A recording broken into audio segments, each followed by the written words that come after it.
bonjour.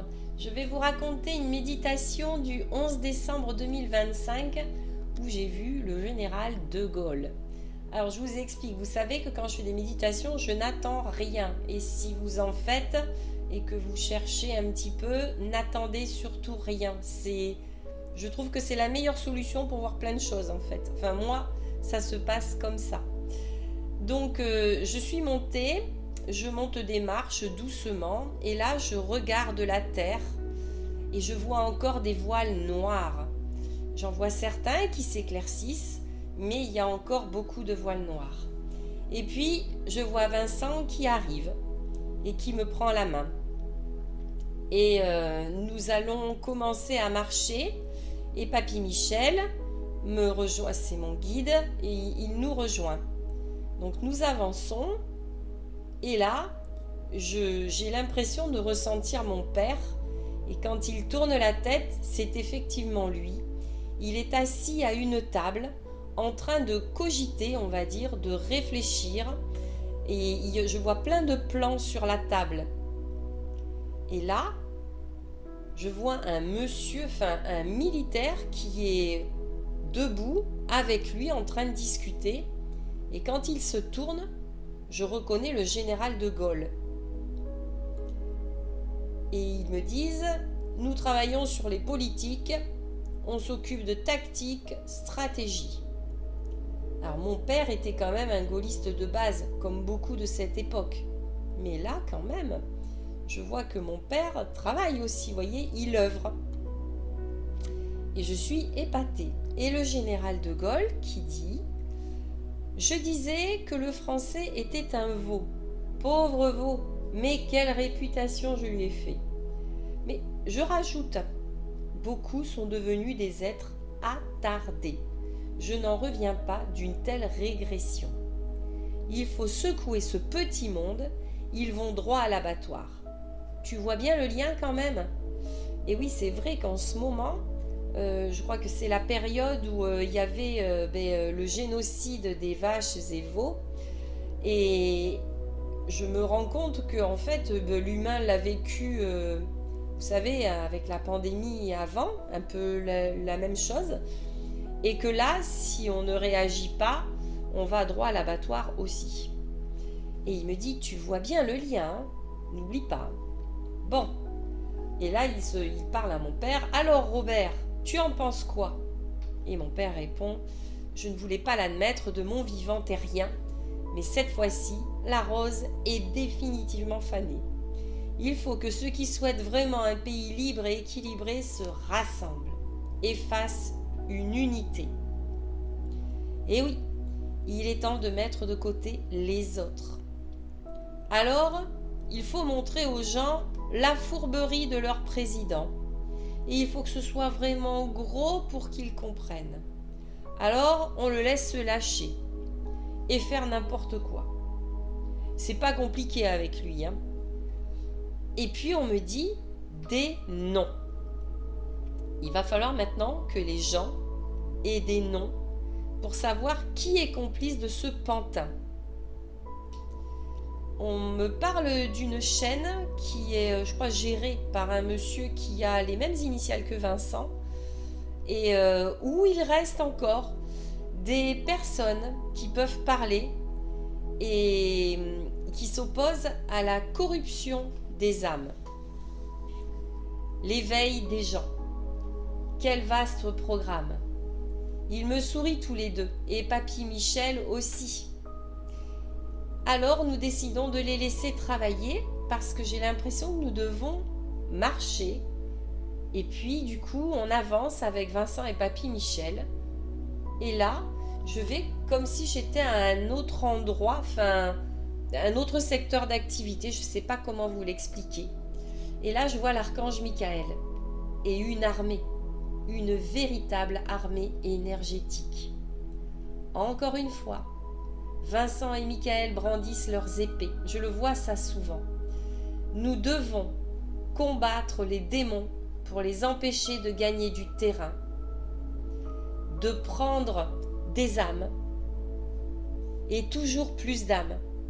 Nous devons arrêter tout ceci pour cette libération. C'est une armée énergétique puissante, car nous savons allier l'énergie céleste à celle de la terre. Et je vois venir, j'ai l'impression que c'est Jésus. Je le vois qui supervise un peu tout ça. Il va voir les uns, les autres. Il essaie aussi de relier tout ce monde matériel au céleste pour éviter trop de casse. Il supervise le travail de tous, en écoutant leurs idées, en discutant. Tout se fait de façon fluide. C'est vraiment un travail d'équipe remarquable. Je crois qu'on peut prendre exemple parce que là, vraiment, on discute. Il n'y en a pas un à des niveaux différents. Ce sont des choses différentes et ils ont tous à œuvrer et ils sont tous aussi importants les uns que les autres. Et puis, voilà, je repars maintenant avec Vincent et Papy Michel parce qu'au loin, je vois un gros noyau très très lumineux. Un endroit, je ressens, ça permet les vibrations fortes et ça génère une énergie puissante pour faire régner l'énergie divine. Et nous avançons du coup et nous voyons les autres archanges. Il y a des anges aussi. Il y a aussi ce travail de soin, d'amour inconditionnel. Et on me dit, il est important de nettoyer l'âme des êtres et de leur redonner l'envie de vivre leur expérience en gardant leur connexion. On est passé à un secteur d'activité où là, on est vraiment dans l'amour inconditionnel et où on aide tous ceux qui ont besoin d'être aidés. Et je ressens que lorsqu'on fait des soins, nous sommes en lien avec toute cette énergie céleste, tout ce plan. C'est pour réveiller les âmes, pour leur redonner de bonnes énergies. Chaque individu a son chemin. Et nous partons maintenant, nous marchons encore et nous allons encore à un autre secteur d'activité où là, je vois beaucoup d'êtres en blanc comme mon papy Michel. Et je ressens que ce sont des grands sages, des grands guides. Ils sont assis en cercle à des tables et travaillent avec des gros livres, des livres pour chaque individu. Ils leur sont dédiés et ils étudient leur cas pour savoir ce qui doit être fait en fonction de leur état d'avancement aussi terrien et ce qui est prévu. Et on me dit que certains auront des problèmes physiques, d'autres des bouleversements professionnels. Souvent les deux seront liés. Tout ça pour comprendre le chemin à suivre. Et je les vois aller chercher des livres dans une grande bibliothèque. Et quelle équipe! Ils ont tous des tâches aussi importantes les unes que les autres, tous ces secteurs d'activité. Des êtres lumineux, et je vois que comme notre famille céleste, qui ont décidé d'œuvrer avec eux, beaucoup sont avec eux.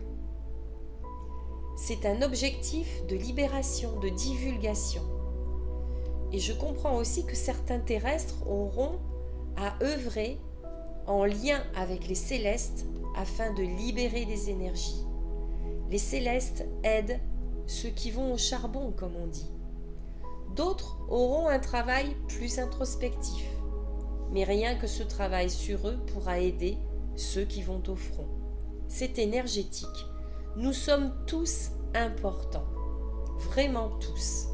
Et c'est là où je veux mettre l'accent dessus, c'est que le réveil de toute personne est important et surtout, je pense qu'il est crucial maintenant de reprendre cette foi en ce céleste, en nous, en notre chemin sur terre et ce qu'on apportera aussi pour l'humanité, pour le monde.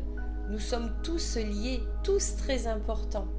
Donc c'est vraiment important, s'il vous plaît, de prendre conscience de tout ça et de ne plus faire les autruches. Et surtout, dites-vous bien, souvent on dit, mais comment Dieu peut accepter tout ça?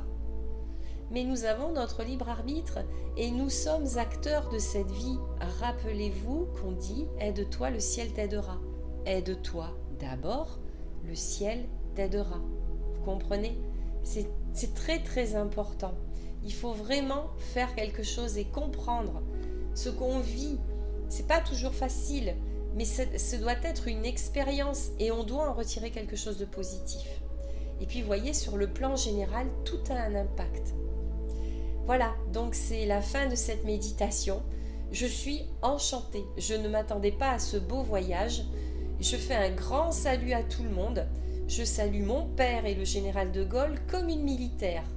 Et le général de Gaulle me dit « Eh ben voilà une guerrière de lumière, c'est bien ». Et je suis contente aussi parce que moi j'attends ces moments depuis... J'ai l'impression que je suis née pour ça. J'attends avec tellement d'impatience, souvent je suis un peu pressée, mais oui, c'est difficile. Oui, Jésus m'a dit que le basculement est fait, le bouleversement se fait. Et faudra-t-il arriver jusqu'à l'étranglement? Et oui, pour certains, parce qu'il va falloir qu'ils soient étranglés pour comprendre, parce que ça se fera. Alors essayons de faire en sorte que ce soit dans le moins de souffrance possible. Donc relions-nous à cette foi en eux. On a tous des envolées qui sont là pour nous aider et c'est bien plus vaste, vous voyez, tous ces secteurs d'activité que j'ai vus, tous œuvrent pour nous, pas que pour nous, hein, bien sûr. Hein. Il y a le céleste, il y a l'univers, il y a le multivers, il y a tout ce qu'on veut. Je ne sais pas comment vous dire les mots qui vont bien ensemble, mais il y a un grand combat entre le bien et le mal. Sachez-le, c'est une évidence. Et voyez bien sur Terre, là maintenant, il faut les faire partir, tous ces gens monstrueux. Ça devient très très important. Et voilà, j'embrasse Vincent, Papy Michel, et je redescends pour retrouver la Terre. Je vous embrasse, prenez soin de vous. Surtout, si vous avez des questions ou quoi que ce soit sur ce que vous vivez, n'hésitez pas. Parlez-en, il y aura toujours des gens pour vous écouter, pour vous aider, pour vous tenir la main. Mais, sachez-le, il n'y a pas de sauveur. C'est à vous de faire le travail. Vous serez aidé, soutenu, mais c'est à vous de faire le travail. À bientôt, au revoir.